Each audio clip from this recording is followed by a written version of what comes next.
გოგოებო, ყველაფერი მახსოვს, კარგად ვიქნები, ნუ ნერვიულობთ. ვა, მოსახეებს რა დაემართა, ჩაულებრივად არიან. Hey Smile, ჩქარა, მითხარი რა გინდა, 5 წუთი გაქვს, დიდხანს არ დაგელაპარაკები და მშობლებს შეგიძლია დაურეკო. როგორც ხედავ, მე ძალიან კარგად ვარ.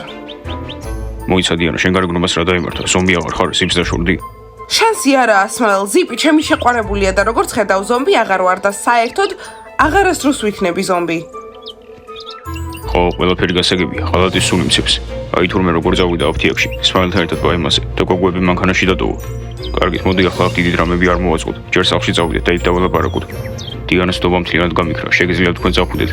მეგობრებო, ჩუმად და ჩქარა, რო არ დაგვინახოთ. აბა Smile, დაასრულე საუბარი? დიანა, არ შეგვიძლია რომ შევიგდეთ. ძალიან დებილი ვარ, არ უნდა მომეცა შენ წინააღმდეგ ხმა. Smile, 1000 ჯერ გაპატიე, აღარ იქნება შერიგება. კარგი დიანა, გასაგებია. მაშინ ახლა ვიდე და შენს დაურეკავ და ვეთქვი რომ რაღაც უცნაურ სახლში ცხოვრობ, ვიღაც უცნაურ თინეიჯერებთან ერთად. იცი რა, უცნაური თინეიჯერი შენ ხარ.